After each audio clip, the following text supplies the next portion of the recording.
오늘 함께 보실 하나님의 말씀 베드로 후서 1장에서 1장 1절에서 4절에 있는 말씀 함께 보도록 그렇게 하겠습니다. 신약 성경 383페이지입니다. 제가 가진 성경책은 신약 성경 383페이지입니다. 베드로 후서 1장 1절에서 4절에 있는 말씀 함께 합독하도록 그렇게 하겠습니다. 예수 그리스도의 종이며 사도인 시몬 베드로는 우리 하나님과 구주 예수 그리스도의 의를 힘입어 동일하게 보배로운 믿음을 우리와 함께 받은 자들에게 편지하노니 하나님과 우리 주 예수를 알므로 은혜와 평강이 너희에게 더욱 많을지어다. 그의 신기한 능력으로 생명과 경건에 속한 모든 것을 우리에게 주셨으니 이는 자기의 영광과 덕으로서 우리를 부르신 이를 알므로 말미암음이라. 이로써 그 보배롭고 지극히 큰 약속을 우리에게 주사 이 약속으로 말미암아 너희가 정욕 때문에 세상에서 썩어질 것을 피하여 신성한 성품에 참여하는 자가 되게 하려 하셨느니라. 아멘. 오늘은 베드로후서 서론 부분에 나와 있는 말씀을 통해서 보배로운 믿음을 우리와 함께 받은 자들이라는 말씀의 제목으로 우리가 함께 하나님의 말씀을 상고해 보려고 합니다. 베드로 후서는 베드로가 아마 죽기 직전에 아마 쓴 걸로 그렇게 예상이 되어집니다. 베드로가 AD 67년 로마에서 순교한 걸로 이렇게 알려져 있습니다. 그 당시는 네로 황제가 로마의 황제로서 나라를 다스리고 있을 시대에 우리가 잘 알고 있듯이 64년 로마의 화재 이런 사건들을 통해서 기독교를 엄청나게 박해했던 그런 시기와 맞물려 있습니다. 그래서 이런 어떤 역사적인 배경 속에서 이 베드로가 이제 베드로후서의 말씀을 남겼습니다.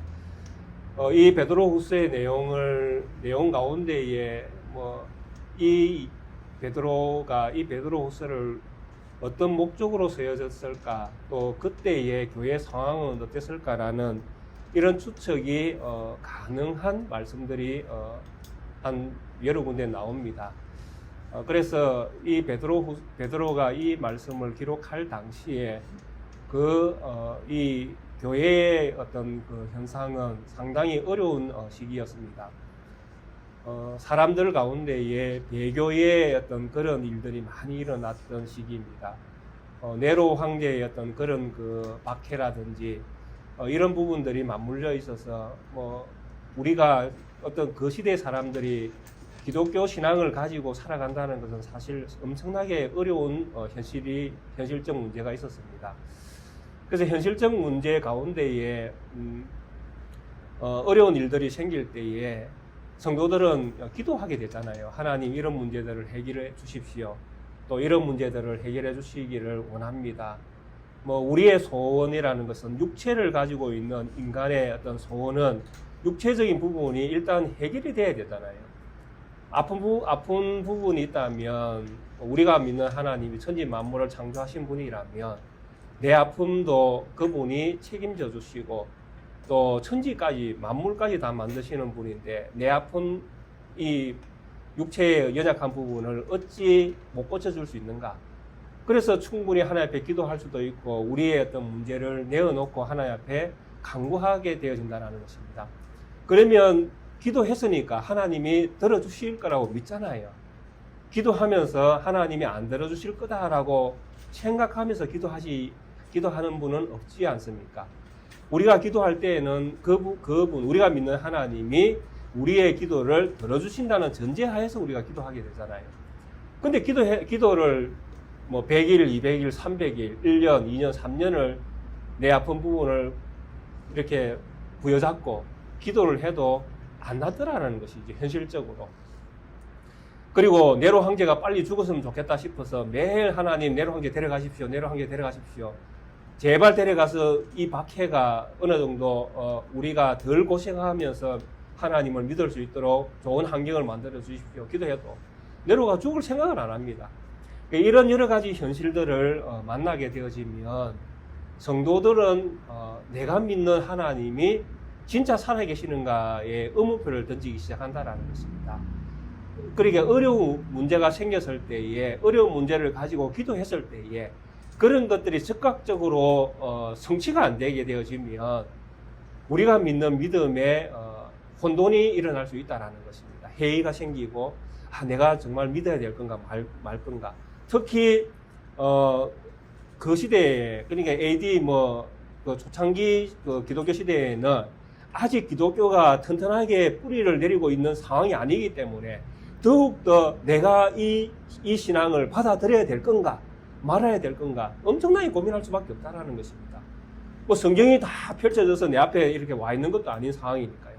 사도들을 통해서 전해지고 있는 이런 상황이기 때문에 저 사람의 말을 내가 믿어야 될 건가 말아야 될 건가 엄청나게 고민할 수밖에 없다는 것이죠. 그래서 현실적인 문제들 때문에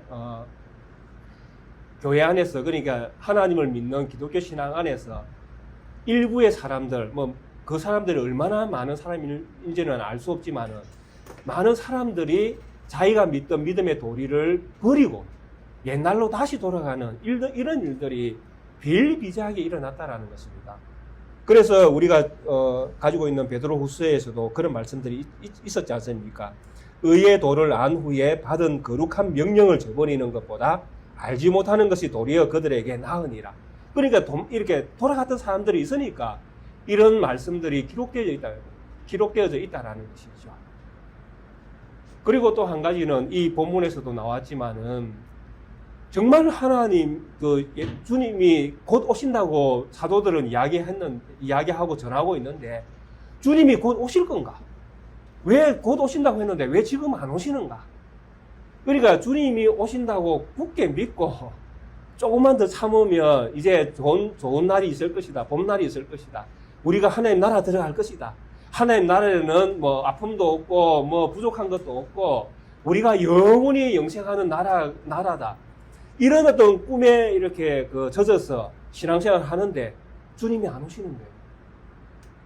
그게 늦게 온다는 이런 어떤 느낌을 가지게 되는 것입니다. 왜? 현실이 너무 힘드니까요. 지금 당장 먹을 것이 없고 지금 당장 아파서 죽을 것 같은 이런 현실을 만난 성도에게는 하루하루가 고통스러운 시간들이잖아요. 그들에게 가장 기쁜 소식은 무엇입니까? 주님이 오셨다라는 거. 그죠? 주님이 곧 오신다는 거. 그게 가장 기쁜 소식 아닙니까? 그런데 이런 기쁜 소식은 들려오지 않고 주님이 오실 생각도 안 하시는 것 같고, 그러니까 주님이 오실 건가 말 건가. 이거는 이제 궁극적으로 무엇에 대한 도전입니까? 사도들의 가르침에 대한 도전이죠. 그렇잖아요. 그 믿음에, 우리가 믿는 믿음에 대한 도전이 되기 시작하는 것입니다. 이런 현실 가운데 누가 등장합니까? 우리가 요한계시록이나 이런 소아시아의 여러 형편들, 이런 것들을 볼 때 교회 안에 누가 들어오기 시작합니까? 이단들이 들어오기 시작하는 거예요. 이세벨 같은 이런 신앙을 가진 이단들. 같이 이 세상에서 다른 것들도 함께 섬기며 우상숭배에 빠지며 그 우상이 우리를 도와준다. 우리에게 엄청난 혜택을 준다. 그러니까 이런 것들이 현실의 어떤 어려운 문제들을 만나면 현실적인 문제들이 해결되는 쪽으로 사람들은 움직이기 시작한다는 것입니다. 제가 지난 주간에 엄청난 이야기를 소식란을 제가 읽게 됐는데요. 우리 교회도 한번 요청이 왔었죠. 우리 성도님들은 모르겠지만은 저한테 요청이 왔었습니다. 물론 직접적으로 온 건 아니고 편지로 왔는데 그 편지의 내용이 무엇이냐 하면 교회 힘들지요. 우리와 함께 교회 협약을 맺읍시다. 그러면 우리가 도와주겠습니다. 누가 보낸 협약 제의일까요? 예, 신천지가 보냈죠. 당연히. 근데 지금 이 신천지와 협약을 맺은 단체가요, 교회가 불과 얼마 전에 200군데였는데 지금 한 2000군데가 된답니다. 교회가. 왜? 무엇 때문에? 현실이 힘드니까 그들의 제안을 받아들이는 거예요. 그리고 대한예수교 개혁회, 낙계교회 간판을 탁 떼버리고 신천지 개혁교회, 뭐 신천지 낙계교회 이렇게 간판을 내건다라는 것입니다. 그래서 신천지가 코로나 이전에는 1년에 한 2만 명, 3만 명 정도 수료식에 참여해서 자기들 수료식을 통해서 이제 신천지 교인으로 등록이 되지 않습니까? 그런데 작년과 재작년에는 한 해에 10만 명씩 수료식을 했답니다. 엄청난 성장이죠. 우리가 볼 때 성장이잖아요. 그러니까 신천지는 그렇게 교세를 확장시켜 가는 것입니다. 무엇을 통해서? 그들이 가진 잘못된 교리들을 가지고 그들이 가진 교리가 진짜인 것처럼 속이면서 진짜 교회들마저 그들 쪽으로 데려가는 일들을 통해서 그 교세를 확장시켜 가고 있다는 것입니다. 그런데 이런 것들을 누가 받아들이는가 하면 기존 교회가 받아들인다는 것입니다. 왜? 현실적인 문제 때문에. 얼마나 안타까운 이야기입니까? 근데 이런 이야기들이, 이런 어떤 배경들이 지금 우리에게, 우리 현실 가운데는 우리가 이런 어떤 배경들을 만나고 있지만은 이 배경이 언제 시작됐습니까? 교회가 처음 시작될 때에도 있었다라는 것이죠. 베드로 사도가 지금 이 이야기를 하고 있잖아요. 처음 교회가 생길 때에도, 베드로 사도가 살아있을 그때에도 수많은 이단들이 교회에 들어와서 거릇된 신앙을 전파했다라는 것입니다. 그래서 이런 어떤 분위기 때문에 이 베드로 후서를 통해서 교회가 가져야 될 믿음의 도리가 무엇인지를 강력하게 사도가 전하기를 원했다라는 것입니다. 그 핵심이 어디에 들어있는가 하면 바로 서두에 들어있습니다. 사도가 진짜 하고 싶은 말. 이것이 얼마나 귀하고 소중한가 하는 것을 현실적인 문제 때문에 너희들이 버려야 될 것이 아니다라는 것이죠. 그러니까 현실적인 문제와 주님이 늦게 오는 것과 같은 이런 우리가 가지고 있는 절대적인 진리가 의심스러울지라도 그런 것들로 인해서 너희가 받은 것들을 훼손해서는 절대 안 된다는 것입니다. 다시 말해서 힘들고 어려울 때 뭐하라? 정도를 가라라는 것입니다. 진리를 지키라라는 것입니다. 힘들다고 진리를 버리는 것이 아니라 힘들고 어려울 때 더 진리에 붙어 있어야 된다라고 경고하는 것입니다. 그래서 이 말씀, 서두에는 이 말씀을 통해서 베드로 사도가 얼마나 교회의 자기의 마음에 있는 자기의 현실을 바라보면서 마음에 있는 이야기, 정말 이 백성들이 꼭 알아야 될 이야기, 그 전한 이야기가 무엇인가? 그리고 우리가 당면하고 있는 현실적인 문제들 가운데에서 우리도 무엇을 꼭 붙들고 있어야 되는가? 무엇을 지켜야 하는가? 이것을 오늘 본문 안에서 우리가 확인해 보고 그 믿음을 굳게 붙드는 우리 성도님들이 되시기를 바랍니다. 자, 1절 보겠습니다. 예수 그리스도의 종이며 사도인 시몬 베드로는 배경을 잘 이해하셔야 됩니다. 제가 방금 이야기했던 이 이야기가 쓰여지고 있는 배경, 이 배경을 잘 이해해야 이런 이야기, 그냥 인사처럼 되어지는 이 이야기도 올바르게 이해가 될 수 있는 것입니다. 예수 그리스도의 종이며 사도인 시몬 베드로라고 시작이 되어집니다. 그런데 이 이야기에 헬라어의 어수는 어떻게 되어 있는가 하면 시몬 베드로 종 사도 예수 그리스도 안에 이렇게 되어 있습니다. 그러니까 가장 먼저 무엇이 나오는가 하면 시몬이 먼저 나옵니다. 그리고 그 다음에 베드로가 나오고, 그 다음에 종이 나오고, 그 다음에 사도가 나옵니다. 그리고 예수 그리스도입니다.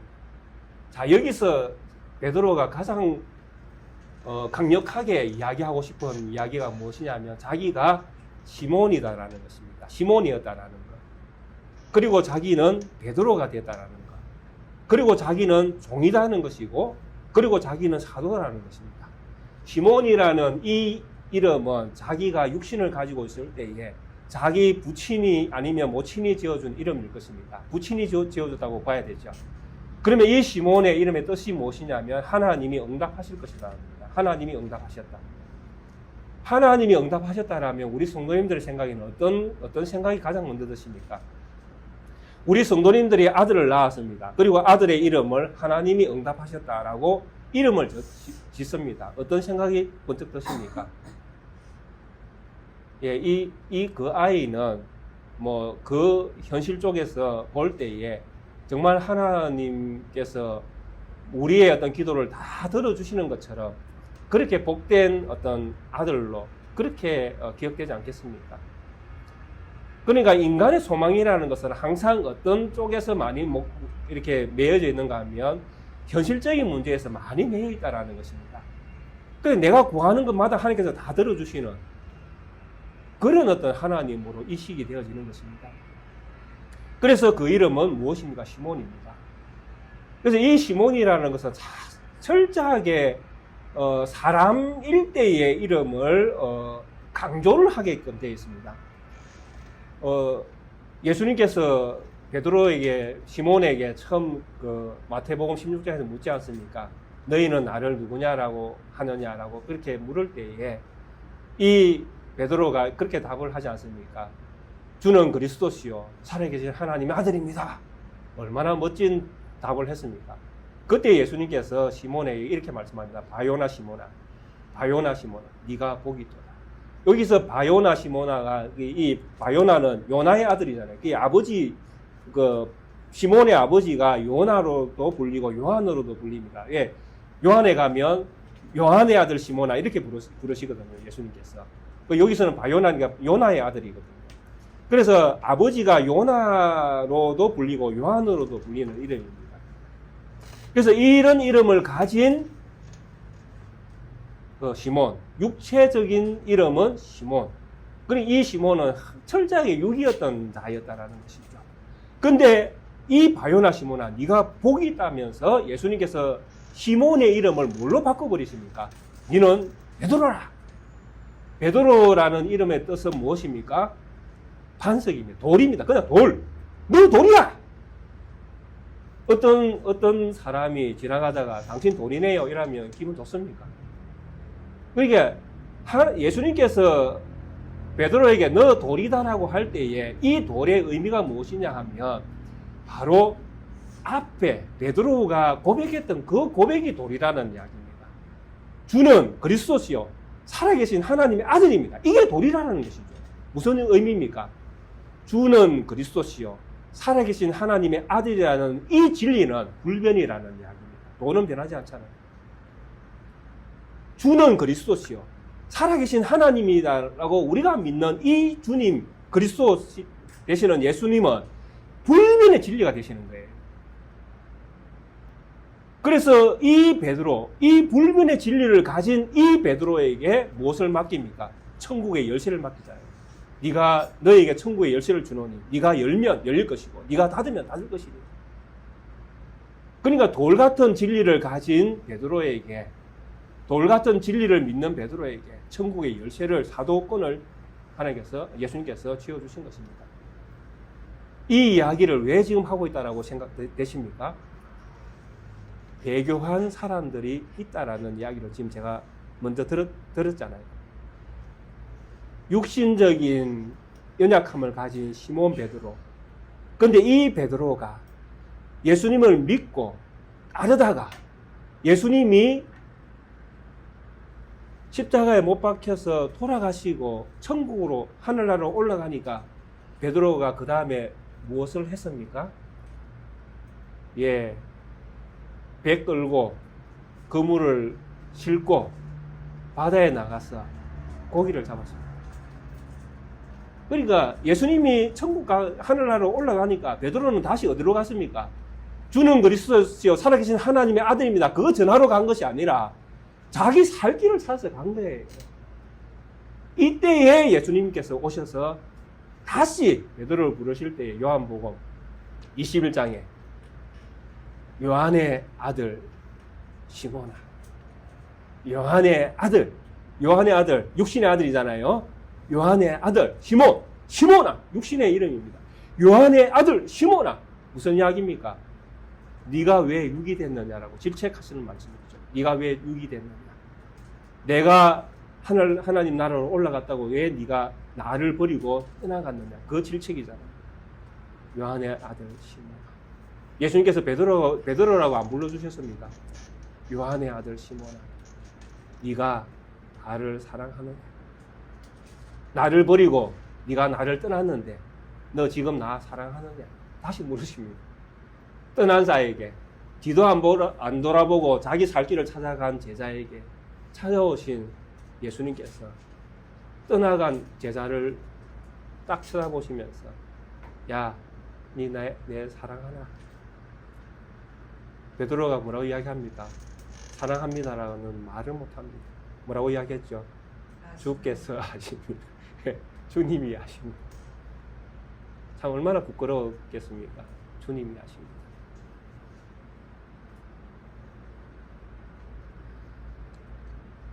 그때 주님이 뭐라고 말씀하십니까? 내 양을 치라. 뭐라고요? 내 양을 치라. 무슨 말씀입니까? 돌아가라. 육에 머물러 있지 말고 다시 영으로 돌아가라.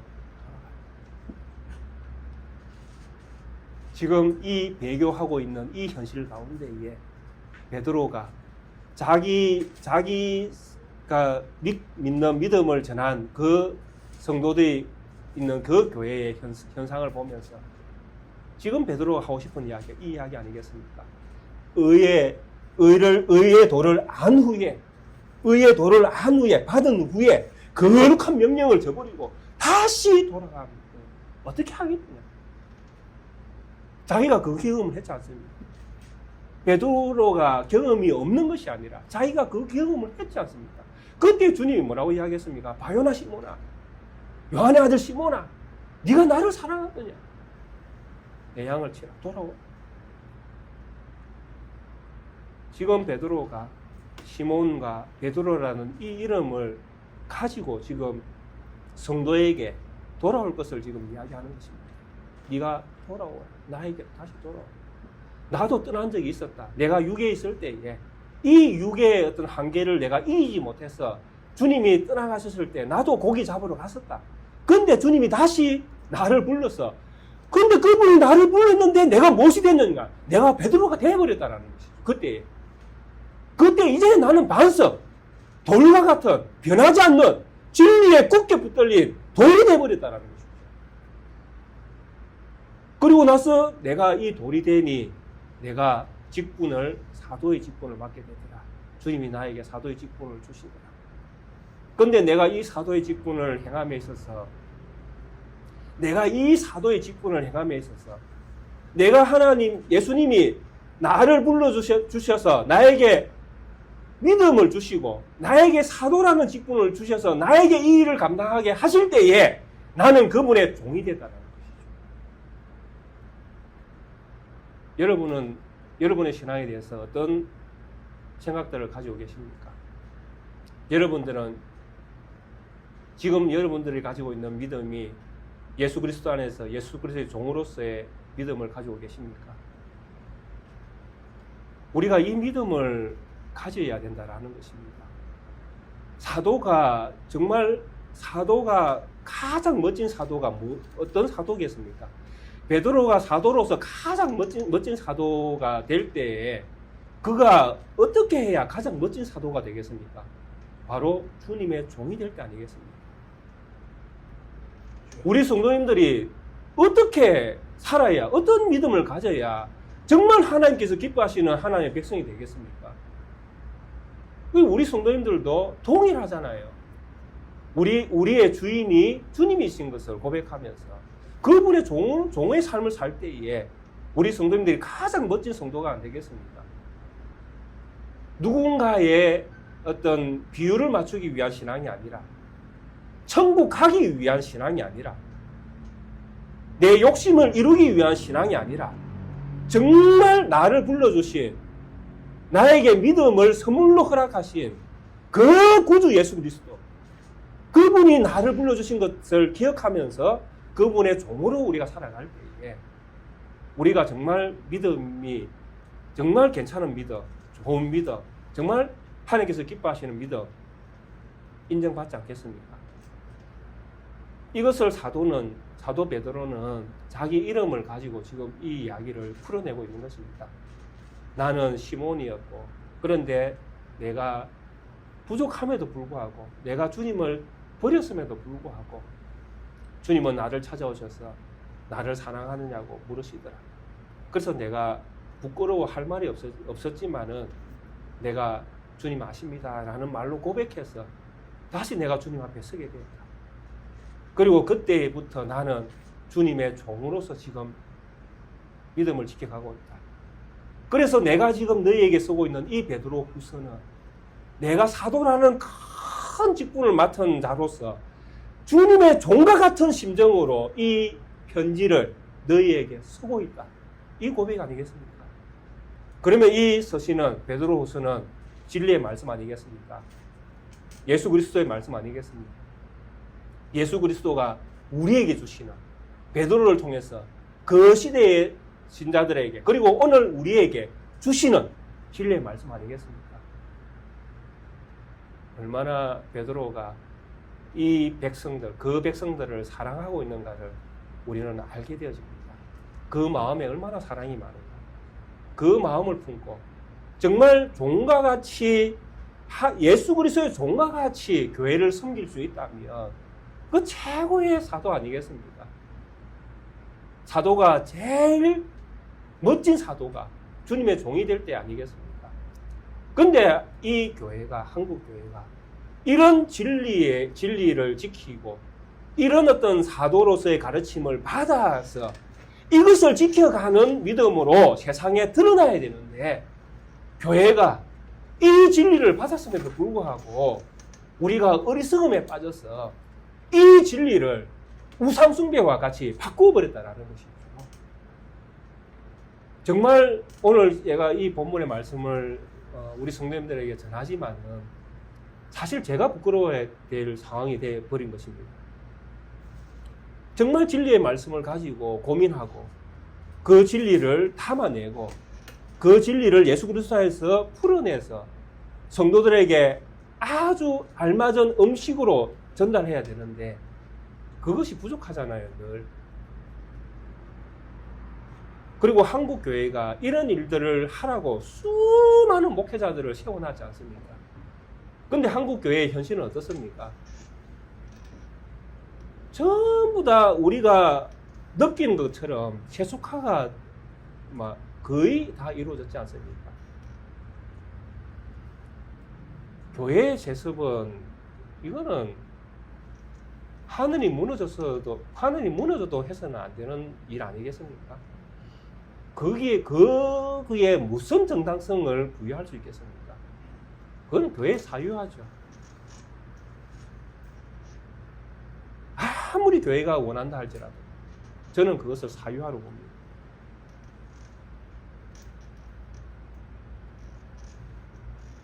이런 엄청난 불의를 교회가 행하면서 이 교회에 사랑이 있다, 진리가 있다, 하나님의 은혜가 있다, 하나님이 함께 하신다, 그러니 이 진리를 너희가 믿어라.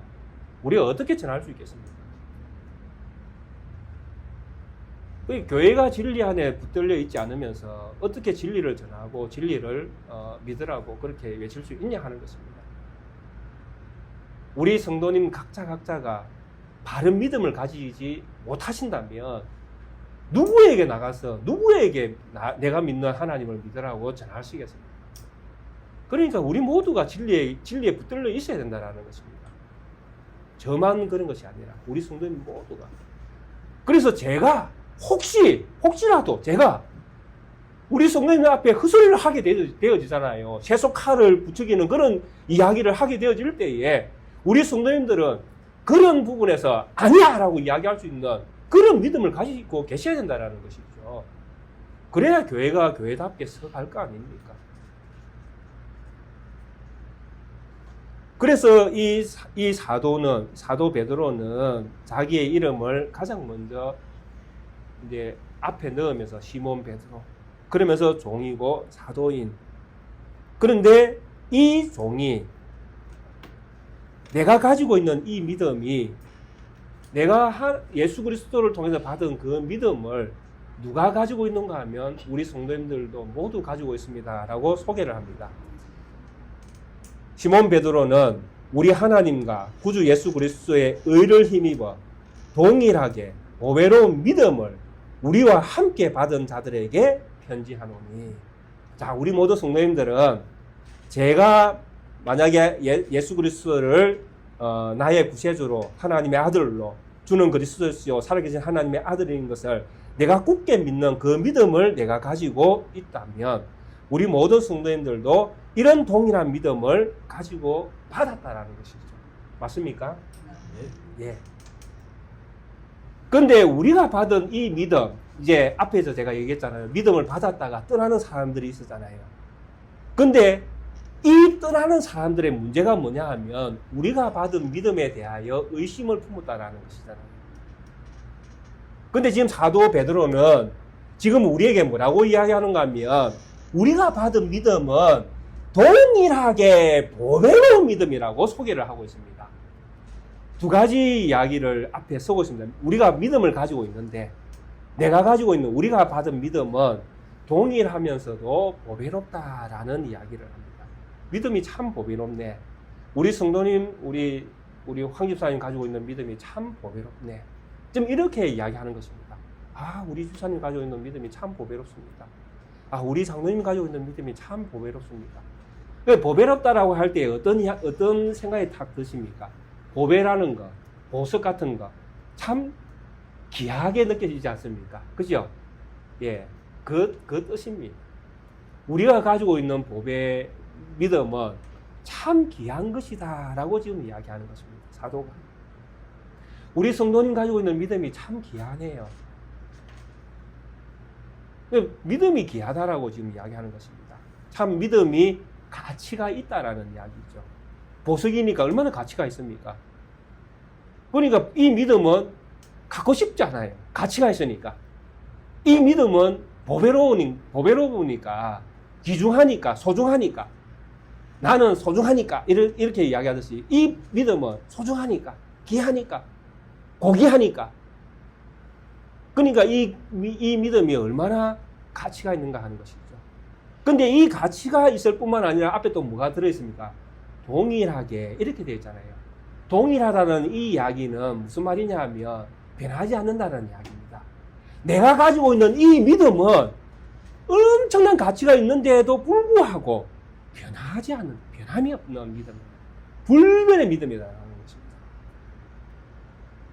이걸 잘 생각하셔야 됩니다. 우리 성도님들. 우리 성도님들 믿음 생활을 할 때에 그런 생각 하시잖아요. 내가 아픈 데가 있어가지고 내가 굳게 아픈 부분을 붙들고 기도했는데 안 낫습니다. 그러면 어떻게 생각합니까? 내 믿음이 없나? 그죠? 그런 생각 해보신 적 있습니까? 없습니까? 예. 그런 생각 해보신 적 있죠? 그러면 이제 누가 거기에다가 얹어주길 원하십니까? 그 아픈데. 예. 뭐, 우리 집사님은 믿음이 너무 좋으셔가지고, 예. 많은 분들이 이제 목회자를 찾게 되잖아요. 그죠? 목사님 오셔서 기도 한번 해주십시오. 예, 목사한테 엄청난 큰 믿음이 있는 것처럼 이제 우리가 생각을 하지 않습니까? 그죠? 그렇게 해서 한번 기도해 주십시오. 그러면 목사가 가서 이제 기도하면 나을 것처럼, 낫게 될 것처럼 그렇게 믿지 않습니까? 예, 그런 오해는 안 하셔야 됩니다. 믿습니까? 예. 예. 그런 오해는 안 하셔야 됩니다. 지금 사도가 지금 이야기하잖아요. 우리가 가지고 있는 이 믿음, 우리가 받은 이 믿음 함께 받았다라고 이야기하잖아요. 함께 받았다. 베드로가 나만 받았다 이렇게 이야기하는 것이 아니라 나도 받고 당신도 받고 그러니까 다 받은 거예요. 함께. 근데 함께 받았는데 이 받은 이 믿음이 어떻다라는 거 똑같다라는 것이죠. 불변이다. 변하지 않는다. 그런데 이 변하지 않는 이 믿음은 가치가 있는 것이다. 근데 이 가치를 모르는 사람들은 어떤 사람들이었습니까? 떠나간 사람들이었죠. 믿음이 흔들렸다라는 것입니다. 우리 성도님들 살면서 믿음이 흔들린다. 참 믿음이 없을 때가 있다. 참 내가 믿는지 안 믿는지 잘 모르겠다. 이런 생각들을 가끔 하시잖아요. 이런 생각들을 하는 이유가 무엇이냐 하면 바로 우리의 육체가 연약하기 때문에 이 육체의 연약함 가운데 우리가 살고 있기 때문에 이 삶 때문에 우리가 믿음에 대해서도 자꾸 혼돈이 생기는 거예요. 내 삶이 좀 괜찮아지면 믿음도 같이 올라가는 것 같고, 내 삶이 좀 이렇게 바닥을 치면 내 믿음도 바닥을 치는 것 같고, 내가 때로는 하나님을 잘 생각하지 아니하고 막 살면 내가 막 사는 것 같고, 이번 주는 성경책이라도 좀 읽고 다른 목사님 설교라도 좀 듣고 찬송도 좀 하고 이렇게 했으면 내 믿음이 좀 올라간 것 같고, 그러니까 뭔가를 좀 할 때는 내 믿음도 좀 있는 것 같고, 뭔가를 안 할 때에는 내 믿음이 바닥을 치는 것 같고, 그래서 믿음이 왔다리 갔다리 뭐 어떤 때는 천국 가 있다가 어떤 때는 지옥 가 있다가 막 이렇게 되는 것처럼 우리가 그런 기분이 들 때가 있잖아요. 근데 오늘 성경이 뭐라고 이야기합니까? 믿음은 가치가 있고 불변하다라고 이야기할 때에 이 불변의 내용이 무엇이냐 하면, 이 믿음은, 우리가 가지고 있는 이 믿음은 땅에 있는 것이 아니다라는 이야기입니다. 변하지 않는 것은 어디에 있어야 됩니까? 변하지 않는 것은 하늘에 있어야 됩니다. 맞습니까? 네. 그러면 우리가 가진 이 믿음은 우리의 기분 따라 변하는 것이 아니라 여전히 이 믿음은 믿음으로 존재하고 있는 것입니다. 왜? 이 믿음은 어디에 있는 것입니까? 하늘에 있는 것입니다. 그 믿음을 우리가 자꾸 땅으로 끌어와서 주식이 막 아침 저녁으로 막 바뀌어 가고, 또 뭔가 부동산이나 뭐 이런 어떤 그 시세가 막 아침 저녁으로 막 바뀌어 가는 것처럼, 세월 따라 바뀌는 것처럼 이렇게 믿음도 생각을 한다라는 것이죠. 천만의 말씀입니다. 우리가 받은 믿음은 고귀한 가치, 동일한 가치를 가지고 있는 불변의 믿음입니다. 근데 이 믿음이 어디에서 왔기 때문에 불변이냐 하니까 하늘에서 왔기 때문에 불변입니다. 그래서 이 믿음은 내가 어떠냐에 따라서 바뀌는 것이 아니다라는 것입니다. 이 믿음은 항상 하늘의 것으로서 우리에게 주어져 있습니다. 만약에 우리 구주 예수 그리스도께서 우리 성도님들을 하나님의 자녀로 불러서 성령의 능력으로 우리의 심장 속에 믿음을 팍 집어넣었다 그러면, 이 믿음은 우리가 천국 가는 그날까지 절대로 안 바뀐다는 거죠. 그게 성도의 견인 아닙니까? 믿음이 바뀌어버리면 믿다가 갔다가 네, 그러고 있을 것인데요. 우리 성도님들, 정말 우리의 가슴 속에, 우리의 심장 속에 예수 그리스도가 나의 구세주인 것을, 하나님의 아들이신 것을 성령의 능력으로 우리의 가슴 속에 박혀 있습니까? 예. 그러면 우리 성도님들은 하나님의 능력의 믿음을 가지고 계신 거예요. 이 믿음으로 우리 성도님들은 살게끔 되어 있다는 것입니다. 이런 믿음을 가진 성도들은 다음에 한 번 더 해야 될 것 같습니다. 이 이야기를 시간상 더 진행이 안 될 것 같은데, 하여튼 이런 믿음을 우리 하나님께서 우리 모든 성도님들에게 베드로의 말씀을 통해서 주십니다. 우리가 믿는 이 믿음을 함께 받았다. 우리가 함께 받았다. 그리고 이 믿음은 가치가 있는 것이고 불변한 것이다.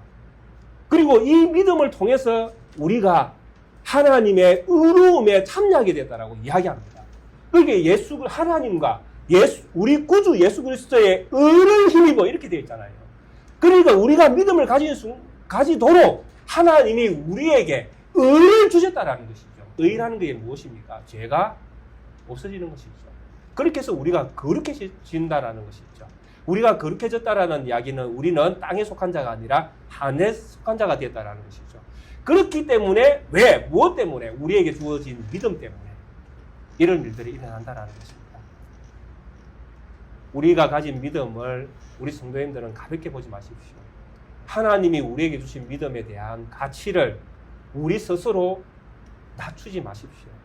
하나님은 우리에게 하나님의 의로우심과 예수 그리스도의 의로우심 안에서 우리가 가질 수 없는, 우리에게 도무지 일어날 수 없는 믿음을 하나님은 우리에게 선물로 주셨습니다.